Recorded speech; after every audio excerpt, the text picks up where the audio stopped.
apples rotten right to the core, rotten to the core. Rotten to the core, rotten to the core. Yeah, Brat Summer actually started in 2015 with the first Descendants movie.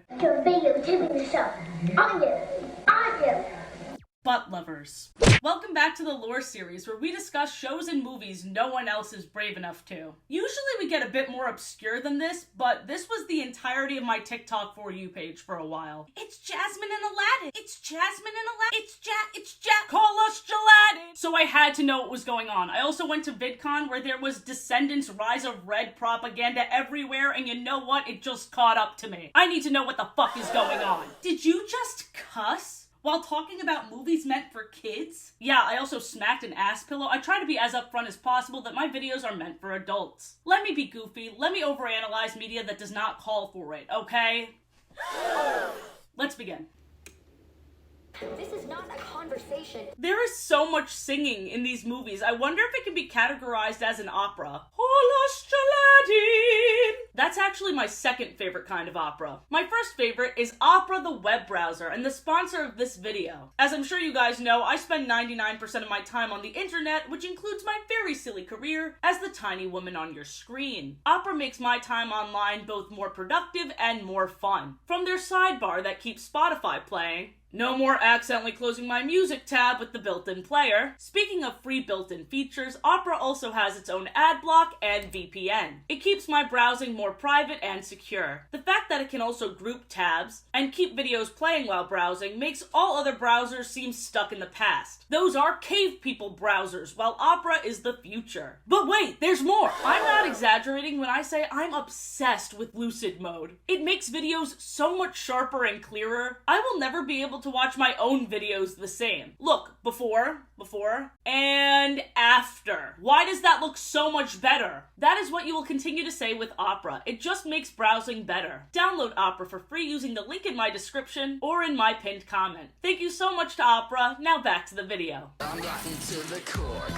rocking to the core. 20 years ago, Belle and Beast got married. There was a small wedding of 6,000 people, which does not make sense, because Beast went hermit mode in that castle. And Belle, actually, maybe all 6,000 people were there for Belle. The opening number of Beauty and the Beast is everyone in the town saying bonjour to her. Also in this opening monologue, we hear how Beast united all the kingdoms. They say this so casually. How? How did this 40-year-old suburban, nearsighted Beast do this? Also, he got elected as the king, which isn't how that works, of the United States of Auradon. Once again, how? How do you get elected king after being such a recluse bitch for so many years? He put all the villains and villain sidekicks into the Isle of the Lost. So LeFou is there too? The man's only crime is simping too hard. There's a barrier around the Isle of the Lost, and it's super shitty. There's no magic, and they also let us know there's no Wi-Fi. Aha, a modern twist, I see. No, but actually, the more I think about that, the fact that they cut off their only ways of communicating very much feels like they were perceived as lost causes. Which is bonkers, especially for the kids. All they did at this point was be born. Meanwhile, Belle and Beast's 16-year-old son is about to be king. And Beast is exclaiming that that's far too young. I agree, but why is he acting like this is out of his hands? Just don't put that pressure on your son then? Well, you see, Beast can't be king anymore because he's too busy making jokes about how he could have fucked Miss Potts.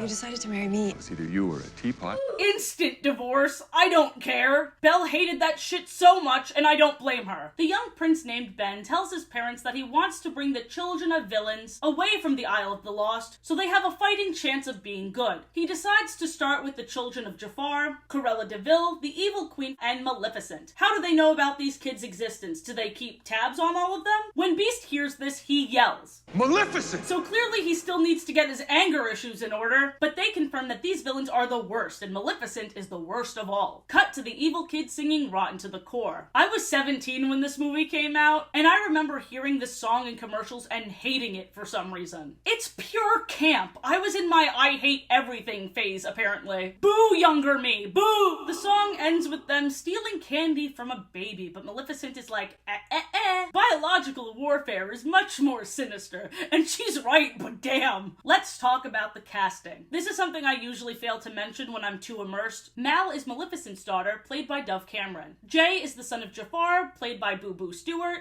Evie is the evil queen's daughter, played by Sophia Carson, god damn it. And Carlos, Cruella de Vil's son, is played by the incredibly missed Cameron Boyce. I guess this is a good time to mention that all the ad revenue from this video will be going towards the Cameron Boyce Foundation. So I usually don't say this, but I encourage you for this video to turn off ad blocker. It's going towards a good cause. Links to the Cameron Boyce Foundation website, as well as their YouTube and TikTok, will be linked below. We also see the wickedly talented Christine Chenoweth, as Maleficent. When she hears the kids are invited to Auradon Prep, Maleficent encourages her daughter to go to steal Fairy Godmother's wand. We meet the other parents who each have their original quirks. The evil queen is obsessed with looks and she tries to pass that down to her daughter. She also encourages her to date a prince. Sounds compet to me, but we'll get to that interview confirming gayness later. Cruella made her son afraid of dogs. Maleficent seems to be mind-controlling her daughter, and Jafar,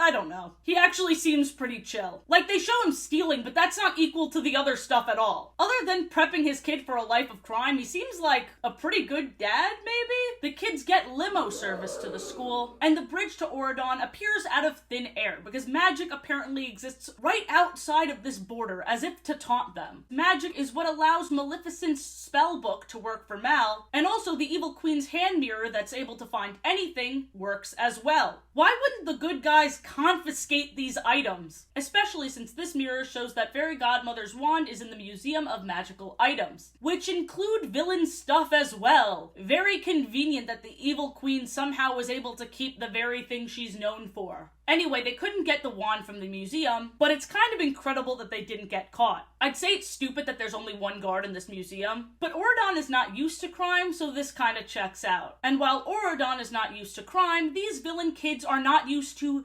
sunlight. Them seeing what life is like on the other side is very telling. In the Isle of the Lost, there is no desserts, no video games, no dogs. I can't believe the first person to have empathy for the lower class in this kingdom is a high school-aged boy. Speaking of Ben, the Beast's son, the moment he meets Mal, he is immediately flirting with her. But, and I know this is not what... Oh, I hate that! I was gonna say, I know Disney doesn't want me to think this. Walt, I'm gonna fucking say it anyway. Actually, I should say, Walt, I'm gonna say it anyway. Ben was giving the same eyes to Carlos. And there's also a moment where Ben helps Carlos get over his fear of dogs. There's chemistry between these two characters as well, for sure. Mal's second plan to get the wand is to convince Jane, the daughter of Fairy Godmother, who's already insecure, that she needs a Cinderella-style makeover. And the only way to do this is with your mother's wand. Mal gave her just a bit of true beauty by giving her slightly longer hair, but said the magic couldn't cover all her other problem areas. Very mean, but Jane doesn't seem to think so. This trend catches on and everyone wants Mal to do a hair spell on them. We meet Mulan's daughter, Lonnie, who after she gets this makeover also rips part of her skirt, which is very rebellious. Your mom dressed in drag to fight in a war. I'm not impressed. Lonnie also monologues to our villain kids that if their parents didn't make them chocolate chip cookies, they must not love them. And then she cries, which is exactly what they need for their plan. They find out that during Ben's coronation, Fairy Godmother will have her wand on her. And the only people next to Ben will be his parents and his girlfriend. Oh yeah, Ben has a girlfriend. So Mal makes a love spell so he can fall for her, which is what they needed the tear for.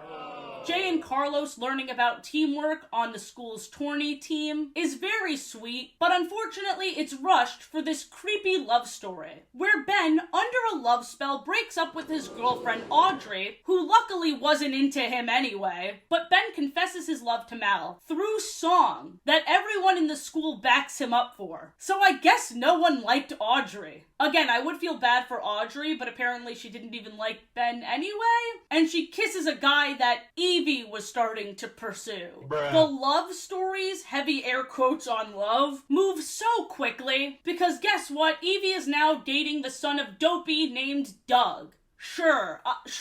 Mal is on a date with Ben, and after he jumps into this body of water, like the free-spirited scamp he is, she gets very in her feelings, singing a whole song about how confused she is. And we even see this montage that shows earlier scenes in the movie. It feels like this all happened 2 seconds ago. It's so unnecessary. She's belting her heart out. Meanwhile, Ben is nowhere to be seen in the water. Did he drown? No, he was just giving her a sparkly rock. Everyone say aw. Stop saying aw, he's under a spell. This is not consensual. The date went so well that Mal is still feeling super vulnerable. To make matters worse, the fairy godmother set up a Zoom call with their parents, since the villains are going to be left out of Auradon's family day. The parents struggle with technology, which is not only a funny haha about old people, but remember, they've never had tech on the Isle of the Lost before. The Zoom call goes terribly. Carlos told off his mom because he now has a dog best friend, and all the other villain children feel down in the dumps too. It's obvious they all don't want to do this wand stealing plan, and Mal is even looking up ways to reverse the love potion. Boom, another Mal song where she cries into the anti-love potion. The entire franchise really indulges in the emotions of these teens. Here's where everything goes to shit.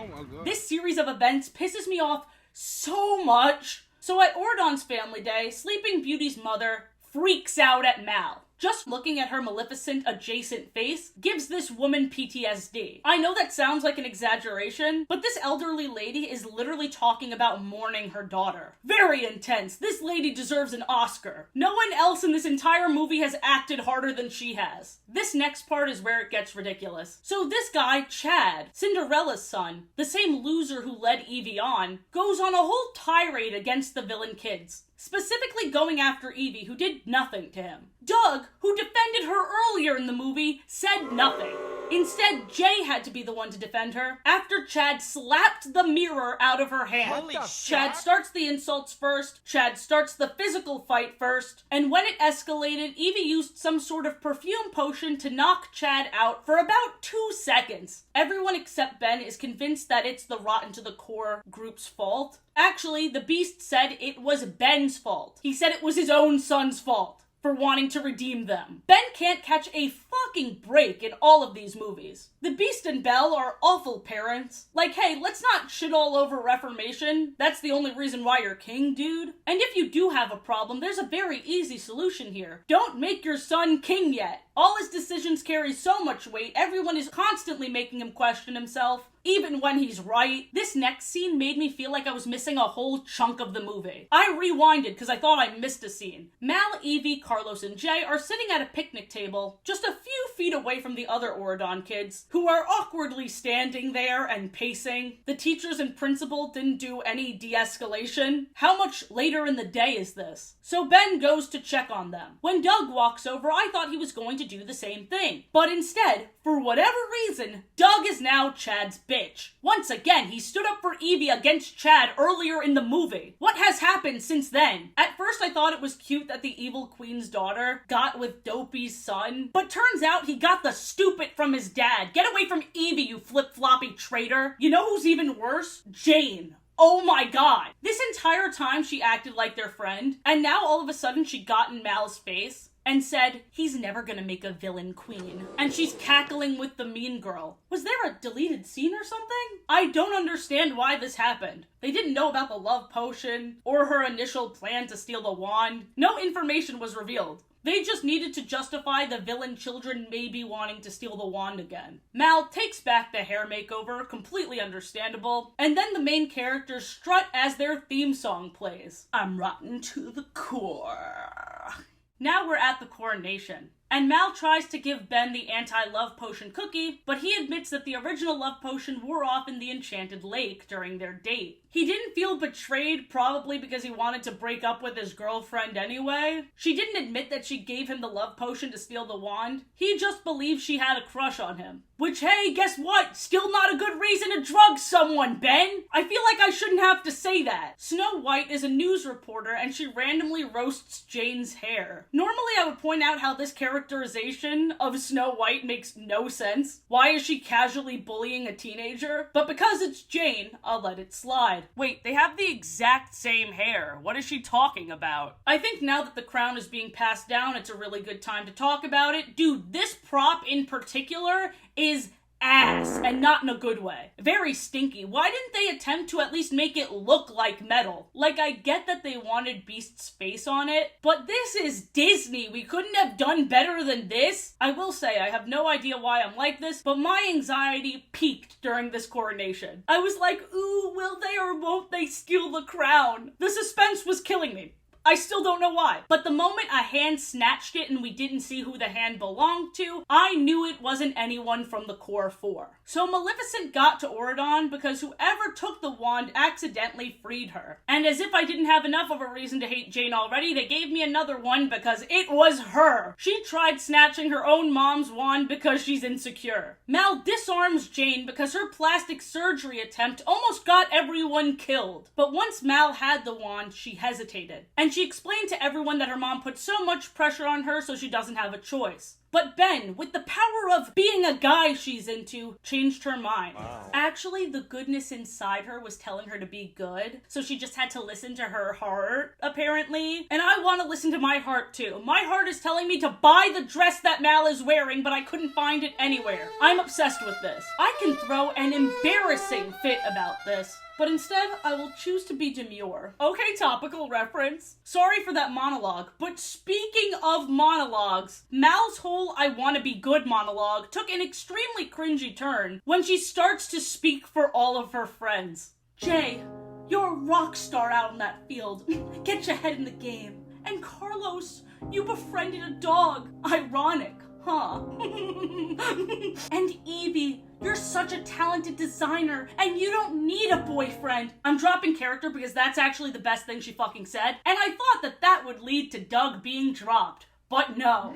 This pushover, who never apologized, by the way, is still Evie's boyfriend. And that infuriates me. Sorry if you like this character, but he's written like actual poop. Maleficent finally arrives. On a fart cloud, no less, during the coronation, the disrespect. And Mal, who was terrified of her the entire movie, has no trouble telling her off now. I'm a musical hoe, and even I think some of these songs could have contributed to the plot better. Why did Mal and Maleficent have a duet in the museum in her head when they could have had it during this fight? Also, Maleficent freezes everyone but the core 4, and they don't edit this at all. They treat it like theater, and some of these actors are not doing a good job appearing frozen. Wherefore art thou, budget? Maleficent turns into a dragon, but is immediately taken down with a spell about how their 4 hearts beat as one. Okay, if that's true, you could have chanted that together. Like, I know it's more personal to Mal because that's her mom, she just turned into a tiny lizard. But if the movie is going to choose to make it about a mother-daughter moment, why make the chant that took her down friendship related? When these friends have just stood there. I really thought these other 3 would be doing more. And we have a truly puzzling series of events. The kids chant this away, away, away thing. I don't know why. They've never done that before. And then we cut to Jafar, Evil Queen, and Cruella de Vil. Let me know in the comments what I was supposed to get out of this visual. Do they know what happened? Do they know Maleficent lost because of the fireworks? We also never see them again. Whatever, giant dance number, and Mal and Ben almost kiss. Oh, you thought that was the end of the story? My eyes glow green. And there's a sequel, ooh! What? Okay, now before that movie sequel, we have this short form series. The animation is a bit stiff. It almost looks like Barbie Life in the Dream House, which isn't a bad thing. It's just quite the shift from live action. Especially since they kind of look nothing like the original actors. They also, right off the bat in the very first episode, fuck up some of the lore. Episode 1, Evie is trying to make cupcakes, and remembers the cupcakes the evil minion bakers made for her birthday back in the Isle of the Lost. I thought they didn't have any sweets. In episode 3, we see that Audrey hates the villain kids getting all the attention. I guess it didn't help that in episode 2, Mal was trending. Whatever that means. They didn't invent an Auradonian social media like Victorious did with the slap. We just have to take their word that this thing that happened 2 seconds ago went viral for whatever reason, and now Audrey is mad about it. They keep sprinkling in events from the first movie. Like Jane saying she learned the hard way that looks aren't everything. Are we supposed to cheer? Jane is still hanging out with Audrey, so clearly she didn't learn that much. In episode 4, Mal accidentally wishes on a magic lamp that they were back home, and episode 5 opens with Mal, Evie, Ben, and Audrey in the Isle of the Lost. But before that, Carlos's first appearance was unfortunately him social media-ing on his new phone. His post read, "Flying solo, YOLO." Bro, going solo. Alright, YOLO. okay. While in the Isle of the Lost, they run into Freddie Facilier, and we see another social media post about her. Busted or to be trusted? All the episodes end like this now. Very cool, very hip, I'm sure the kids love that. Another weird choice other than the teens online angle is that Freddie Facilier, at least in season 1, is voiced by China Anne McClain. And in Descendants 2, she plays a much more iconic character. Her voice is so distinct, I keep expecting to see Uma, but instead it's this character who has nothing to do with the movies. I didn't even know these 1-minute episodes existed until this video. And if I skipped it, I don't think that many people would be up in arms. I just threw it in to bitch. Why are Audrey and Ben acting like a couple right in front of Mal? So I thought that would be the thing that annoyed me the most in episode 6. But Evie and Mal proceed to say that they need to teach their goody-goody friends how to trash talk. And then they proceed to reminisce about the, and you're not ready for this, they reminisce about the Yo Mama battles they would have. What? So that alone aged me 40 years. Jokes so cringe, I'm now the age of Yo Mama.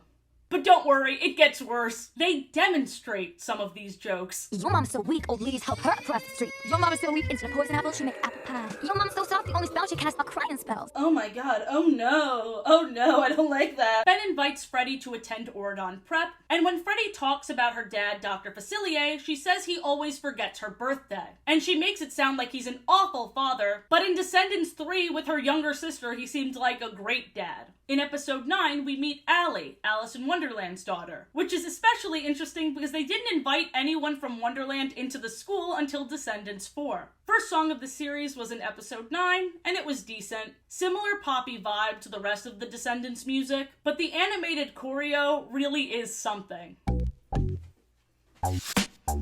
You want to see something that'll remind you of that Australian breakdancing at the Olympics even more? I might be dropping the mic on the stage, but Lottie's about to drop the mic on ya. Jordan is the daughter of the genie, by the way. She is a genie herself, but she doesn't get trapped in her lamp. She actually uses it as a house. All of her friends can hang out with her inside it, like in episode 12, when they're trying to figure out a theme for the dance, but let's focus on Jordan for a second. When I went to the Descendants wiki, they pointed out that her design could be inspired by Eden from the Aladdin TV show, who's the genie's girlfriend. This is my first time hearing about this girlfriend and this TV show, so let me know in a comment below if you're interested in me breaking down the Aladdin TV show. I'm very curious myself. Episode 13, it's revealed that someone is stealing, and Jane immediately accuses Mal. I hate Jane, and I hate her mom too. We have this mini arc of the neon lights dance, and something I found really fun is that they had this live action red carpet moment too. It's especially fun to see the new characters in this way. Live action Freddie is played by Lauren McLean. I guess at this point they knew her sister would be playing Uma in the next movie. We finally find out who stole a bunch of shit and cut off the music. It was CJ. Close enough. Welcome back, Heather Chandler. CJ is Captain Hook's daughter. We meet another one of Captain Hook's kids in the next movie. Anyway, she shows up to announce her dastardly deeds and invite Freddie to join her. But Freddie says she wants to be good and stay in Oridon. That was the big season 1 finale. Yes, season 1, there's 2 seasons. But let's get back to the movies for now. The beginning is an absolute bop, where our main characters teach us how to spell wicked. W-I-C-K-E-D. They're poisoning people with evil apples that make them spray paint too. And I'm just begging, please sir, can I have some context? Turns out it was a daydream. Mal was just thinking about how much fun it was to be bad. But here in the present, she's a blonde being tormented by paparazzi. Because Mal is dating Ben, she's going to become a lady of the court. Is this some sort of governmental position? They're teens, and they've only been dating for 6 months at this point. Not only is it a governmental position, it's also a promise ring type of thing. It's engaged to be engaged. Why are they pressuring these at the oldest 17-year-olds to commit to such a commitment? If she's going to commit to anything, it should be the purple hair. That was your branding, girly. When I look at her blonde, all I see is Dove Cameron. This is no longer Mal. Mal's eyes turned green like at the end of the last movie, and her mom is still a lizard, very unsubtly planning something that never comes to fruition. Also, the Maleficent lizard is the wrong color. In everything else, she's purple, but here she's green for some reason. Carlos has a crush on Jane. She still seems pretty insecure and thoughtless, and it's no secret that she irks me. But I also see why she's so high-strung, having so many godmother-like responsibilities. Even though the good guys claim to be better to their children, they still have futures set in stone for their kids too, without thinking of their well-being. That being said, this whole Jane and Carlos will they won't they side plot still annoys me because she still needs to grow more. Speaking of grow, I guess she grew out her hair again. I thought they were going to stick to the short bob because at the end of the last movie they told her she's perfect the way she is. Well, apparently not. Carlos's dog Dude talks now because of a truth coming. And the way they animate the talking looks just like the don't smoke pot PSA dog. Oh my god. Just watching this, I feel high. We meet Uma, Ursula's daughter, played by, as I mentioned before, China Anne McClain. Uma is the best character. She elevates the entire series, effortlessly. And she's accompanied by Hook's son and Gaston's son. She has so much chemistry with Hook's son, but he's pretty much horny for everyone. We briefly see Ursula's tentacle as she yells at Uma, surprise, surprise, the villain's a bad mom. I wonder why Uma has so much resentment for Mal. Aside from the nickname of Shrimpy that Mal gave her, perhaps maybe it's because Mal was rescued from this shitty situation. Hate to say it, but I was rooting for Uma the whole time. Especially because the shit icing on top of this shit cake is that this whole movie is Mal throwing away this new life opportunity because Ben and Mal got into a fight about Mal still using the spell book. Listen, I get the whole we shouldn't tell lies in a relationship thing, but what's wrong with her using magic to make a delicious meal for you? And furthermore, why the fuck would Maleficent have a spell in her book about making a delicious meal? When Ben discovers that Mal is still using magic, he says, this isn't the Isle of the Lost. And I thought she'd say, duh, we don't even have magic there, idiot. Anyway, the argument took quite the turn when Mal tried to erase his memories but fumbled the words. So he called her out on it. Take back this moment that has passed. Return it. Reverse it. Are you trying to spell me right now? But even though Ben is fully justified in his anger here, he's still so nice to her afterwards. She decides to go back to the Isle of the Lost. And on top of that, Ben blames himself. Dude, it's not your fault. I was under the impression that these movies would focus on the core four equally, since they're on all the posters together, but Mal is the main character by far. And the second main character is Ben. We meet a new character. Dizzy is the evil stepsister's daughter, and she's also a child hairstylist. And her actor's from Odd Squad. What a throwback! Mal is now finally back to purple, and she has bangs. I got bangs! King Ben and all of Mal's friends go to get her back. And when they're teaching Ben to be bad, we once again see that he has chemistry with everyone. I don't know why, but Kenny Ortega's choreography is extra spicy in this one. I was literally like, okay, you guys can leave, Mal. We got a new group, wrap it up. But no, they continually beg her to come back. She says no to Ben, she says no to her friends, and she even blames her friends on Ben being kidnapped, even though he only went there to get her back. Maybe if you gave the dude closure in person, instead of sending your friend with a letter, he wouldn't have come to this land of crime in the first place. Mal loses an arm wrestling contest to Uma, who is holding Ben ransom for Fairy Godmother's wand. You know what pisses me off about all the villains wanting Fairy Godmother's wand? I wish we saw it used more so the stakes could be higher. Because they keep talking about how magical it is, why don't you show us? I also thought this force field around the Isle of the Lost would be a much bigger deal. But when Mal travels back to the Isle of the Lost in this movie, she just easily scooters her way through it. So clearly it's not that special. Now that Mal and Evie are literally singing a love duet, let's talk about Dove Cameron shipping these two. Mal has magical powers. Like, for sure she was also madly in love with Evie. Space between, it's so gay. You know what's funny? I feel like the writers made Mal and Evie closer to each other than either of them are with the boys. Because if either of the guys did this with the girls, it would look romantic. And then they accidentally ended up making these two gay as hell. I've never been forehead to forehead with my friends, and listen, it's cool if you have, but you gotta understand this can be interpreted many different ways, right? Back to the plot, Carlos and Jay go back to Oridon to 3D print out a fake magic wand. That's not a joke. There's no magic involved. They literally just have a 3D printer.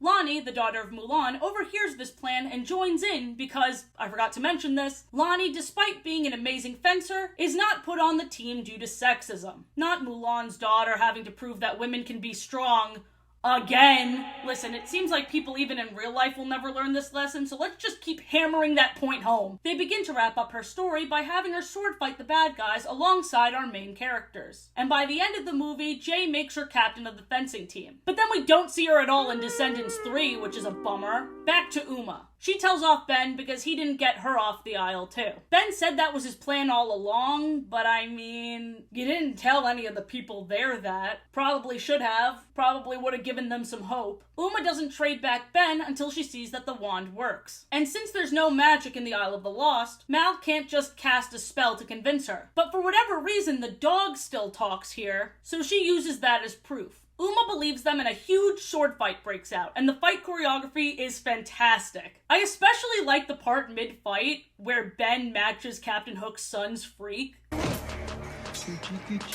When Mal and friends escape, Uhhh sings, "What's my name? What's my name? What's my name?" over and over again, and no one answers her. It's very awkward. Speaking of awkward, Ben defends Uhhh in the car with Mal. You know, Mal, the girlfriend who broke up with him twice that he's trying to get back together with, and now he's defending her enemy right in front of her. Read the room challenge. Meanwhile, Uhhh gets her hands on Mal's spellbook. Once the Core 4 and Ben are back in Oradon, Ben tells Mal to do whatever she needs to do, and if she wants to call it off, that's okay. Here's the thing, Mal gets really pouty and emotional about this, but Ben did nothing wrong in this relationship. We can agree on that, right? No, for sure someone's gonna argue me in the comments, but riddle me this, what is he supposed to do? When Evie pulls Mal aside so they can girl talk, Carlos finally expresses how offended he's been that him and Jay are being tossed aside and left out. He wants to help too. I love that they finally address how overlooked they've been. I wish Descendants 3 took notes, but I'll take what I can get. Now we're at the cotillion and there's this big build-up. Will Mal show up? She does. Roll credits, right? No, this next sequence solidifies this as my favorite Descendants movie. Because Uhh's revenge has layers. There's a full Acts 1, 2, and 3. Ben announces that he's fallen in love with Uhhh. And even though he's obviously under a spell, isn't that how Mal and his relationship started? Why is it so evil when she does it? But after a painful amount of time, everyone finally realized what's going on. Because at first everyone's just shocked and bewildered and Mal is heartbroken, but it finally clicks. Oh, he's under a spell! So she breaks that spell with True Love's kiss. Uhhh is furious and turns into a giant Ursula-like octopus creature. Convenient that the cotillion was on a boat so this boss battle can occur, and Mal also turns into a dragon. So when Ben let out this beast roar, I thought he was gonna transform too. But no, he just jumped in between them as a fragile little human treading water as if his life depended on it, because it does. It's a good thing he's shown Uhhh empathy and compassion, because she actually respects him and hears him out, so she swims away, and it doesn't seem forced. Ben and Mal are in love again. Yay! I guess. Oh, but look at how they splash each other. I'm gonna splash you. Not if I splash you back. Yeah. Why are we clapping? Why are we laughing? We, of course, end it with a huge dance party, and everybody is dancing with everybody. At one point, Doug and Mal dance, and I'm like, wait, they're friends? They know each other? I've never seen Mal talk to Doug once, as she shouldn't. But boy, oh boy, I couldn't wait to see the choreo they do with the next movie. First, they were dancing on land, now they're dancing in the water. I suppose in Descendants 3, we'll have them dancing suspended in the air. In Descendants 4, they'll be on fire! Uhhh ends the movie saying the same thing that Mal did at the end of Descendants 1. Oh, you didn't think that was the end of the story, did you? My sister kept telling me that that was improvised, but I don't believe her. Yeah, I don't know, I thought it would just be fun for me to say. I said, Mr. Cameraman, turn that back on, we're making magic. And Disney, of all companies, just let me riff. And I'll say it again. Ba, ba, ba, ba. Oh, you thought that was the end of the story? They are now recruiting 4 new villain kids to Oradon Prep, but they promise they'll keep bringing more. First is Dizzy, remember from the last movie. Next is Smee's 2 kids, and Smee seems like such a good dad. I really feel like he shouldn't be here. And last, they choose Celia, the daughter of Dr. Facilier. And they never mention her sister, Freddie. Ooh. My sister headcanoned that Smee's kids actually didn't want to go there because they didn't look as hype as everyone else. And I had to break the news to her that some kids are just bad at acting. I headcanoned that this was their internal monologue for that entire scene. This wig itches and I want to go home. I don't want to be here. Mal is paranoid about Uhhh, and she even says, I don't trust Uhhh as far as I can throw her. and I've thrown Shrimpy around a lot. As previously established, I was her bully. Ben proposed to Mal, and everyone is happy except for Audrey, who has returned. She was gone for the entirety of the second movie. And her grandma is just as hateful as ever. And now she's not even attempting to make it about her trauma. She's just making it about the family's lost status. Because Audrey should have been the one to marry Ben becoming the queen. I miss in Descendants 2 when the only mention of Audrey is that her car broke down 6 hours away, and Chad went to rescue her like a little simp. Those two belong together. I thought that was the end of their story. I can't believe they're still here. When they were driving the villain children to their new school, we saw Dizzy say goodbye to her grandmother, who was the evil stepmother in Cinderella. In this movie, she's seen as strict and stiff, but still caring. This is not the vibe she gave in the second movie when she was off-screen screaming at Dizzy. I can't even imagine this voice coming out of this woman. Every time I think I understand this world, the continuity just gets a bit fucky-wucky. Anyway, Hades tried escaping and Mal had to go dragon mode to stop him. When Mal struggles just a bit in this fight, Audrey screams that Mal isn't protecting them. Bitch, what would you have done in this situation? Oh, and Mal pushed back Hades even though he absorbed some of her magic. I thought that would be a bigger plot point. It kind of goes nowhere. And I can't even focus on that because I'm still thinking about the execution of this line. I am a god! That should be a TikTok audio that Gen X uses to flirt with each other. I am a god! I don't belong here! Audrey, still bitter about not being queen, breaks into the museum to steal the crown. There's still only one guard there, by the way. Bruh. She gets sidetracked when this glowing green staff talks to her. So she decides to steal that too, while singing the absolute bop that is the Queen of Mean, that I first heard on TikTok. You've probably heard it too. I want what I deserve. She justifies her existence as a character with that song alone. When the royals hear about the thievery on top of Hades scaring everyone, they come to the conclusion that this whole villain exchange program should be shut down. None of them can even fathom that an Auradon student would do this. Even Mal says they should stop opening up the force field to keep Auradon safe. And Ben is once again the only one who believes in reformation. Audrey catches Mal and puts a spell on her to make her look super old. I'd like to believe Ben would still love her like this. You are a G-MILF. That is a grandmother that I would like. So even though Mal just said there should be no back and forth between Auradon and the Isle of the Lost, she has to gather her group together so they can all go to the Isle of the Lost to get Hades' stone to reverse the spell and save the day. Does any of that make sense? Who cares? What makes even less sense is the old lady spell wearing off after Mal gets to the Isle of the Lost. If that's the case, why was Dude still talking in Descendants 2? Audrey turns Ben into a beast after he rejected her again. Hi, sorry, editing Athena is back. You know those edits that go, oh yes, they both, oh yes, they both reach for the gun, the gun, the gun. And it's like, it shows different characters' motivations. I saw a really good one with Sophia the First and Cedric both reaching for the amulet. I think someone should do this with Descendants and make it look like everyone's going after Fairy Godmother's wand, but really everyone's going after Ben, okay? So first it's Mal, then it's Uhhh, then it's Audrey. I can't do it. I'm not good at editing, but I just had this idea, so somebody should do that. Please, thank you. When Mal gets the stone from Hades, there's the reveal that he's her dad. So Mal is a demigod. This also means in this Disney universe, Maleficent and Hades have fricked. They fricked each other. She got some of her genetics from D's nuts. Hades nuts. I thought it was funny. Want to hear something else that's absolutely bonkers? This isn't the first time Disney shipped these two. Check out this clip from House of Mouse. Back to Descendants 3. Mal gets the stone, but it's immediately snatched by Uhhh! Yes! She's back, and now our Core 4 has to team up with Challenger's pirates. When they're back in Auradon, Evie delivers this bone-chilling news. Hannah turned to stone. No! They got Hannah! Oh, God.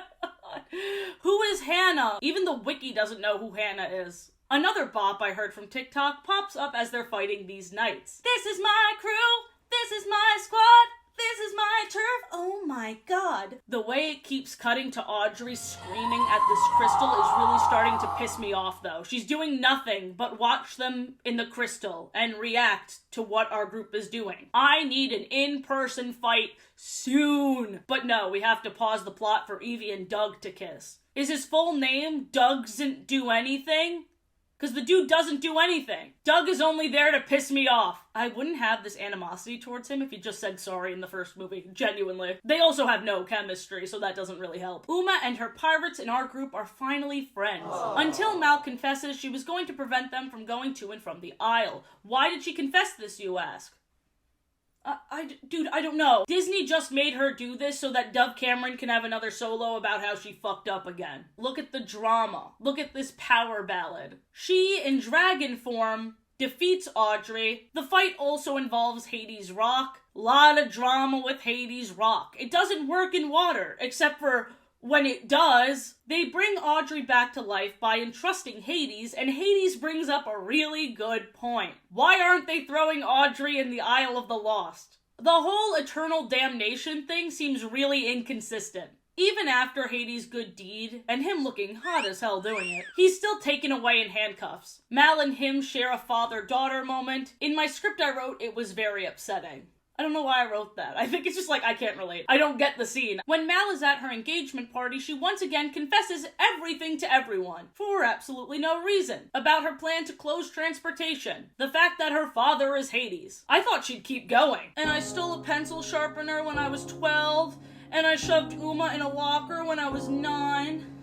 Sometimes I pick my nose. The movie ends with Mal lowering the barrier between the Isle of the Lost and Auradon. And I just don't know how that would work at all. Just imagine all of them cheering and celebrating, and then Scar the fucking lion runs in. What are they gonna do then? Huh? Get eaten, I guess. Tui, they taste rotten to the core. Hey, he said it. This wedding special wraps up our main character's journey, and the animation is incredible. I definitely prefer this style for specials. I guess they put more effort into this because it's a canon event. Dizzy is doing Mal's hair for the wedding. Audrey is the wedding planner. They're bringing Lizard Maleficent. I'll work on it. The whole short follows Mal encouraging her dad Hades to be at the wedding. At first, he accidentally lit the venue on fire and fled, but things were cleared up. Chad was shit on from every angle, even though Audrey joined our main characters and now they're best friends. Don't make me feel bad for Chad. I don't know, there's not much to discuss. It's a pretty simple, self-contained story. I also love that even though this came out 3 years before Rise of Red, they still foreshadowed it. Doug also wasn't in this at all, so I headcanon that him and Evie broke up. Who are you? I'm new. When I saw the commercials for this movie, I thought it followed a completely new cast of main characters. And I was half right. Uma starts the movie by explaining that Mal, Ben, Jay, and Evie are traveling to form alliances with distant lands. And while they're away, which is huge, Fairy Godmother, the old principal, is now the president of the school. But because we didn't know who the president was before or what this promotion entails, who cares? I hate saying that because I'm sure somebody cares, but why should I, you know? Uma's first decision as temporary ruler is to deliver a whole shit ton of exposition. So if someone were to start the series here, they would know the arc that happened in the first 3 movies. Her second decision is to open up Auradon Prep to Wonderland as well. Specifically, Red, who is the daughter of the Queen of Hearts. Fairy Godmother only agreed after Uma said that this is what Carlos would have wanted, and that this decision will honor him. Carlos not being there is also something that was addressed in the royal wedding, and I want to be perfectly transparent, I don't really know how to discuss this. I think how they handled this is respectful. I feel like anything more than these quick mentions would have opened up real wounds for real people. I know some of the fans don't really understand that. I've seen discourse around this. You wanting to know the cause of death for a fictional character does not outweigh the grief of real people. It's not that difficult of a concept, really. Back to the movie. We then see Wonderland, and this might be controversial, but I think the setting is stunning. Red is defacing a portrait of her mother, the Queen of Hearts, as soldiers are chasing after her. The song Red sings sounds very Taylor Swift inspired. I wish I could put my finger on exactly why that is, but this sounds like something out of her Reputation era. Anyway, Red is rescued by the son of the Mad Hatter, Maddox Hatter. All these iconic Disney characters have such huge egos. Every child's name is either extremely similar to the parents, or at least involves the parents' branding. Like Red? Hello? My name ideas are as follows. Ace, Spade, Jack, Joker, and poker. Maddox Hatter is by far the coolest new character, but unfortunately he's only there for about 5 minutes. He introduces Red to a pocket watch time machine, but then said, I don't think you're ready. So obviously she pickpocketed that shit. We see Cinderella, Prince Charming, and their daughter, Chloe. They're so loving and sweet, and even mention Chad in college. Hey, wait a minute, yeah, Chad! How did their adopted child end up being such a piece of shit? Back to Wonderland, these soldiers somehow don't know who did the vandalizing. She wasn't disguised and she was singing pretty loud. The Queen of Hearts tries to get her daughter on board with capital punishment, but her daughter really doesn't want to behead him. So no head? Maddox Hatter appears for the last time for a whole 2 seconds to deliver the news that Red was accepted into Auradon Prep. To Red's surprise, her mother accepts the invite. Red keeps saying she doesn't want to be anything like her mom, but the moment she meets Chloe, she's rude as fuck to her for no reason, like extremely mean. The Queen of Hearts raps about how she hates Cinderella. Then Cinderella, in this same rap, mentions a cruel prank that was played on Bridget, the Queen of Hearts, and this prank was so bad, it's what caused her to be a murderous tyrant. Must have been a pretty bad prank, huh? I guess we'll see, because they wouldn't mention this many times and then we don't actually end up seeing the prank. Right? When Uma is welcoming the new students to Auradon Prep, the Queen of Hearts throws a deck of cards into the air that turn into soldiers and barricades. The fairy godmother tries to stop it with a bippity-boppity-boo, but she always says it so slow with no fucking sense of urgency. She did that in the first movie too. What is her problem? Bippity-boppity,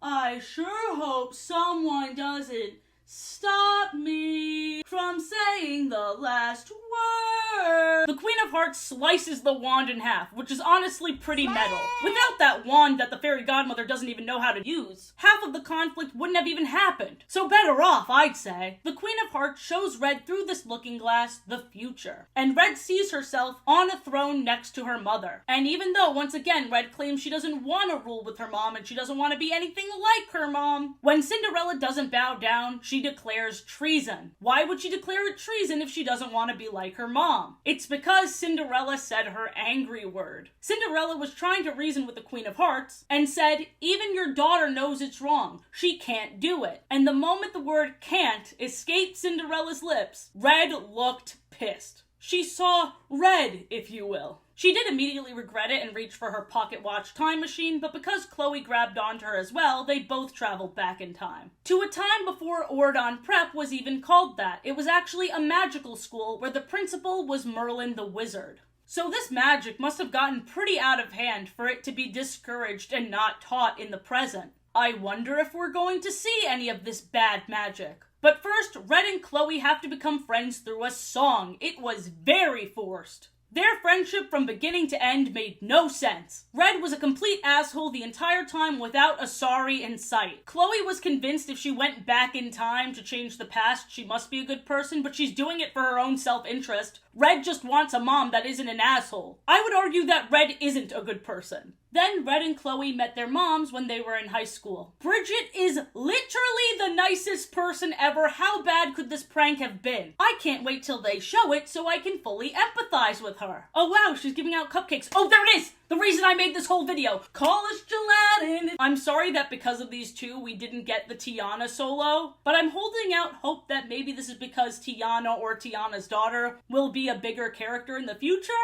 I hope. I didn't know about Zelly/Meadowsverse until after I filmed. I really hope this character shows up in the next film. And as Chloe's crush, no less, we're being robbed. Then we see the new group of villains that bully Bridget and Cinderella. We have the son of Morgana, Merlin's enemy, which makes a lot of sense. We have Captain Hook, Hades, and Maleficent, who you'd think they'd focus on a bit more. Those are Mal's parents, who are apparently high school sweethearts. And I want to see more of them, but no, they're just henchmen in this movie. The real leader of this group is Ursula's younger sister, Uliana. I thought this was the younger sister from The Little Mermaid 2, but her name is Morgana, which they couldn't have used for obvious reasons. It would get a little confusing. Son of Morgana. But here's my question. Why could she not just be Ursula? Why did they have to invent a whole new sister? Uliana is played by Dara Renee, who plays Courtney in High School Musical, the series. Okay, range! I loved her performance in this. Her villain laugh was incredible. I really wish we got to see more of her. Anyway, because she ate too many of the feathers off of Bridget's cupcakes, which Bridget warned her not to do, Uliana transformed into a flamingo and vowed she'd get revenge. One part that makes me audibly laugh is that Aladdin, who did this same head scratch during the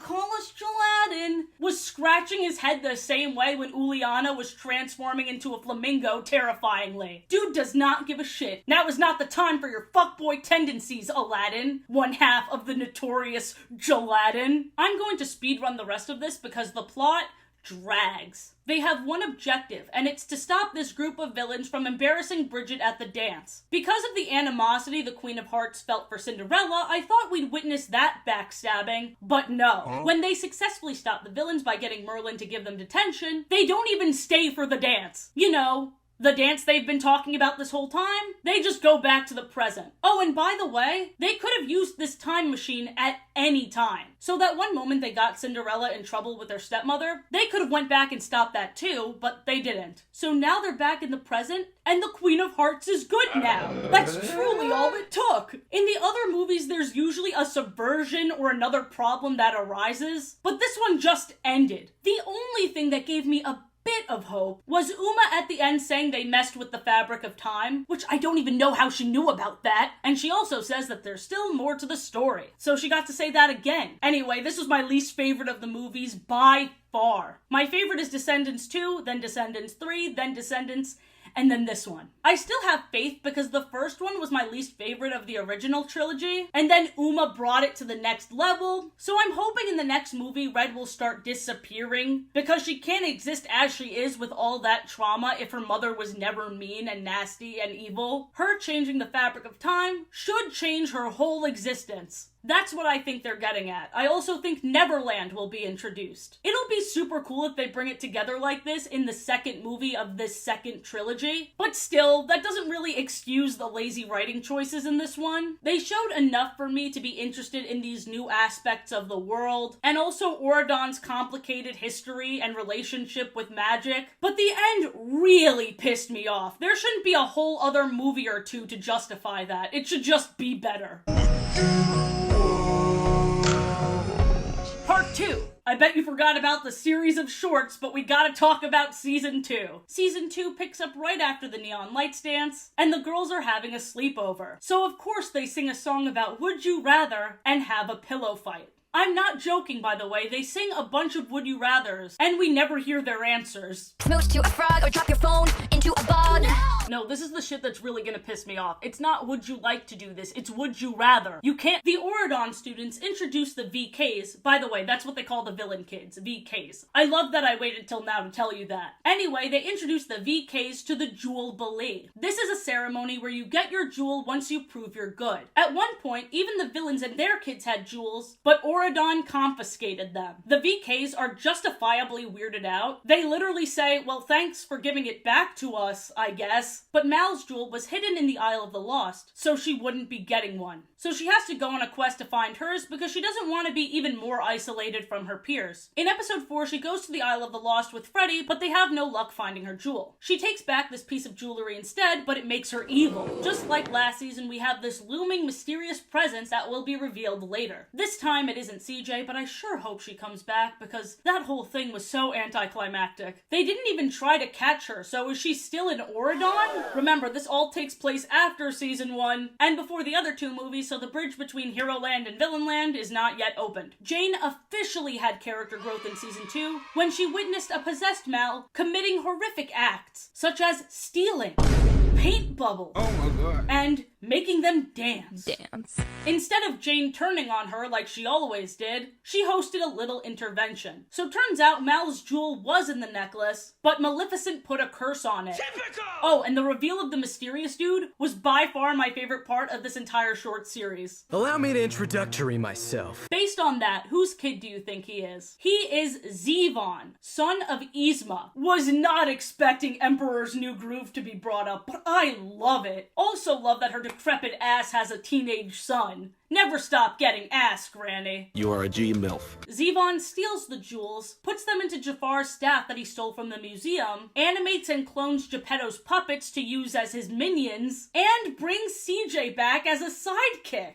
This guy rocks! However, since these episodes are only 2 minutes long, his boss battle was a bit underwhelming. And also, CJ isn't caught at the end, she just yells at them to sing. On with the show! Hey guys, why are you letting her talk to you like that? Also, this whole series is Audrey's character development, which is super unfortunate because obviously the third movie undoes all of that. If I was working on a TV spin-off series of a very popular movie franchise, I would suggest that all of the characters look directly into the camera and sing, "If the movies undo this, it's an alternate timeline. We're equally as canon, or what's the point? Why do we exist?" What the fuck is that fucking thing? What the fuck? There was a 5-minute Halloween special that was made only to promote the dolls, because why else would they have this robot chicken style stop motion? There really is no plot. We hear about the Headless Horseman. Audrey and Uma prank our core 4 with the Headless Horseman. Then they meet the real Headless Horseman. Ooh, you know, it's a Halloween special, whatever. There was also a special that goes over Mal and Uma's beef right after Descendants 2. Most of this was just them duetting "What doesn't kill you makes you stronger." Wasn't expecting a cover, but get your bag, Miss Clarkson. There's also